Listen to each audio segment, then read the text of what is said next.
السلام علیکم ورحمۃ اللہ وبرکاتہ۔ عزیزان ملت اسلامیہ، آپ تمام امتی کو ابو فضل کی طرف سے سلام عرض ہے۔ گھر میں بیٹھی پردہ نشین عزت دار ماں اور بہنوں کو ابو فضل کی طرف سے سلام عرض ہے۔ بہرحال اللہ سے امید ہے آپ لوگ خیریت سے ہوں گے، اللہ کی حفاظت میں ہوں گے، اور ان ملونوں کی ملامت سے، ان فرقہ پرستوں کی فرقہ پرستی سے، ان درندوں کی درندگی سے، ان مابلنچروں کی مابلنچنگ سے، ان بلاتکاریوں کی بلاتکاری سے محفوظ ہوں گے۔ اللہ آپ لوگوں کو اپنے حفظ امان میں رکھے، اللہ اپنی حفاظت میں رکھے، اللہ ہر آبا سے، ہر شر سے آپ لوگوں کو محفوظ رکھے۔ بہرحال دیش کے حالات سے بھی آپ لوگ واقف ہے، دیش کے باہر کے حالات سے بھی آپ لوگ واقف ہے۔ بجا میں یہی کہوں گا کہ بس اللہ سارے دنیا میں امن و امان قائم رکھے، اللہ ان نسل پرستوں کو اور جو گندی سوچ رکھنے والے درندوں کو اللہ نست نابود کر دے۔ بہرحال آج کا میرا ایشو GCC سعودیہ سے تعلق رکھتا، جو سعودی عرب نے جو چال چلی ہے، ابھی وہاں کے سابق ولی الامر جو تھے، وہاں کے کنگ جو تھے، وہاں کے امیر جو تھے، کنگ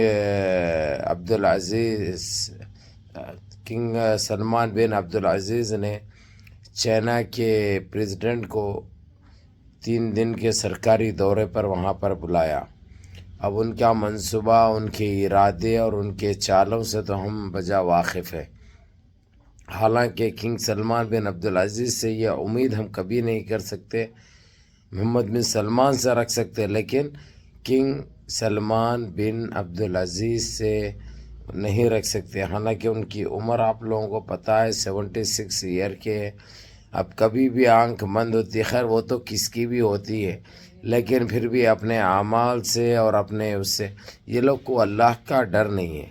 یہ چال انہوں نے چلی ہے چائنا کے پریزیڈنٹ کو بلا کر، لیکن ان کو یہ معلوم ہونا چاہیے کہ وہ کسی حال میں خلیفہ آپ کے بن کے رہے گا، رجب طیب اردگان جو ترکی کے پریزیڈنٹ ہے، کیونکہ جتنی انہوں نے سارے عالم اسلام کے لیے، سارے مسلمانوں کے لیے اور سارے مسلمان کنٹریوں کے لیے جو خدمت انجام دی ہے، اس کو کوئی بھی فراموش نہیں کرے گا، پہلی بات۔ اور عوام ہی نہیں بلکہ اللہ رب العزت بھی اس بندے سے خوش ہے، اس لیے ان کی کنٹری کے اندر اللہ سبحانہ تعالیٰ کی مہربانی اور کرامتیں اتنے نازل ہے کہ پہاڑیں پھٹ کر تیل نکل رہا ہے، سمندر پھٹ کر تیل نکل رہا ہے۔ یہ کوئی معمولی بات نہیں ہے، اس سے اللہ راضی ہے، اللہ ان سے راضی ہے، اس لیے یہ ساری چیزیں دبا کے چل رہے ہیں۔ لیکن آپ لوگوں کو، میرے عزیز دوستوں، میرے بھائیوں، میں یہ آپ لوگوں کو یہ خبر دے دوں، جس طریقے سے کنگ سلمان بن عبدالعزیز نے جو حرکت کی ہے وہ بڑی ناخوشگوار ہے، اور ان کا ایک ہی مدعا چھائیوا رہا۔ جس طریقے سے میں آپ لوگوں کو بتا دوں، جب کہ کل ہمارے پاس پورے دیش کے اندر بلیک ڈے منایا گیا، کالا دن منایا گیا، سیاہ دن منایا گیا، اس کی وجہ بابری مسجد کی شہادت ہے، جو 6 دسمبر، جو ہماری نسل بھی کبھی نہیں بھولے گی، نہ ہم اس کو کبھی فراموش کر سکتے، نہ کبھی بھول سکتے، نہ کبھی وہ بھولنے والی چیز ہے۔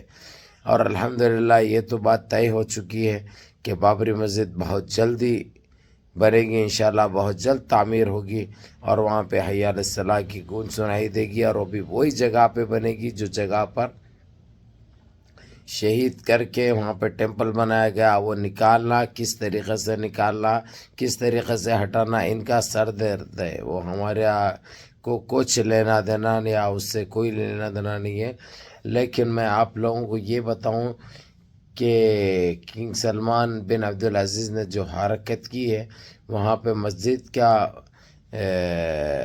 مدعا بھی چھایا رہا۔ یہ حالانکہ چائنا کا پریزیڈنٹ اسلام کا اور مسلمانوں کا دشمن تھا وہ، لیکن اب اس کا رخ بھی چینج ہو چکا ہے، اس کی سوچ بھی بدل چکی ہے۔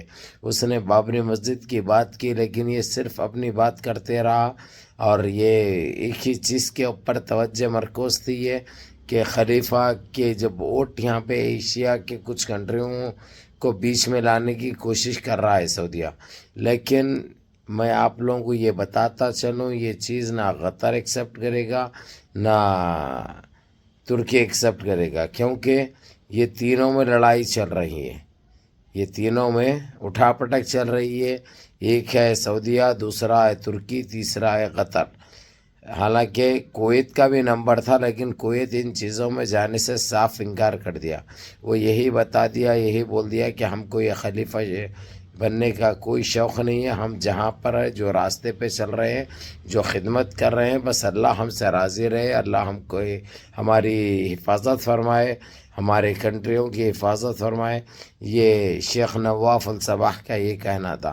لیکن میرے عزیز دوستوں، میرے بھائیوں، میں آپ لوگوں کو یہ بات کلیئر کر دوں، صاف کر دوں، اگرچہ سعودیہ نے ایسی نجیز حرکت جو کرنے کی جو کوشش کر رہا ہے، اگرچہ یہ کی تو اس کے لیے خود پچھتاوا ہوگا، اس کو یہ خود پچھتائے گا. کیونکہ اس کا جب برا ٹائم آیا، جب امریکہ اس کو مارنے کے لیے بیٹھا تھا، تو ایک یہی کنٹری تھی سب سے سامنے اور سب سے پہلے جو آئی، وہ تھی ترکی، رجب طیب اردگان. وہ ٹائم پہ کوئی نہیں آیا، پہلے آیا ترکی. یہاں تک کہ اپنے جو جنگی فوجی ہے، وہ فوجیوں کو دیا، اپنا جنگی ساز و سامان وہاں پہ سعودیہ بھیجا. یہ سارے چیزیں کرنے کے بعد سعودیہ بس غرض نکلی میری ماں. اب کیا بولوں بھائی، بس غرض نکلتے ہی یہ بھول جاتا، ہے اپنی اوقات بھی بھول جاتا، اپنی حیثیت بھی بھول جاتا. لیکن یہ چیز اس کو یاد رکھنی چاہیے اور ہمیشہ ذہن میں رکھنا چاہیے، ترکی ایک ایسی طاقت ہے جو کوئی بولنے سے نہ رکنے والا ہے، نہ سمجھانے سے سمجھنے والا ہے، نہ بکنے سے کوئی خریدنے سے بکنے والا ہے. یعنی یہ چیزیں سعودیہ کو بہت مہنگی پڑے گی. اور رہی بات جس طریقے سے چائنا جو عمل دخل کرنے سے بھی انکار کر دیا، کیونکہ اس کو معلوم ہے کہ یہ حرکت وہ نہیں کر سکتا. اگرچہ وہ سوچا بھی ایسا تو اس کو بہت مہنگا پڑنے والا ہے، بہت مہنگا پڑنے والا ہے. اور 51 ممالک جو چائنا سے ناراض ہے، وہاں کے مدارس، وہاں کے مساجد اور وہاں کے مسلمانوں کے اوپر جو اذیتیں دی جاتی ہے، اس کے باوجود یہ سارے 51 ممالک کو، اگرچہ چائنا کو اس نے بلایا ہے پریزیڈنٹ کو، یہ بہت برا کیا. اور یہ دورہ کل سے چالو ہو رہا، اس کا کل صبح ہمارے بھارت کے ٹائمنگ کے حساب سے 6:52 کو چائنا کے پریزیڈنٹ سعودی عرب پہنچیں گے، جو کہ ایک میرے حساب سے یہ وہ وقت نہیں تھا مہمان نوازی کرنے کا یا ان کو بلا کے مہمانی کرنے کا، کیونکہ ابھی جو حالات ہے ہمارے وہ بڑے خطرناک ہے. یہ چیز سمجھنی چاہیے سعودیہ کو. لیکن سعودیہ کبھی بھی کسی کا بھی نہیں ہوا، یہ ایک حقیقت ہے، یہ ایک سچائی ہے. لیکن اس سے کوئی فرق پڑنے والا نہیں ہے میرے عزیز دوستوں، میرے بھائیوں. رجب طیب اردگان ترکی کے پریزیڈنٹ نے کھلا کہہ دیا ہے کہ ایک چائنا نہیں، چائنا کے وجہ سے اگرچہ 10 ممالک بھی اگرچہ اس کے ساتھ آ گئے تو ہم کو کوئی فرق نہیں پڑتا. باضابطہ طور پر جی سی سی سے بھی اگرچہ سوال کیا جائے گا، جی سی سی کو اگرچہ خلیفہ کا ووٹ دینا پڑے گا، تو کویت ترکی اور قطر کی تائید میں جائے گا، عمان ترکی کی اور قطر کی تائید میں جائے گا. یعنی یہ اس کے لیے بہت مشکل ہے بھائی. اس کا ایک سپورٹ کر سکتی کنٹری وہ ہے بحرین.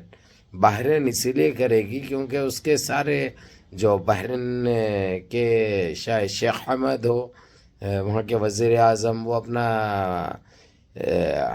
سعودیہ کے شیخ سلمان بن عبدالعزیز کے بھانجے ہونا، رشتے میں بھانجے ہونا.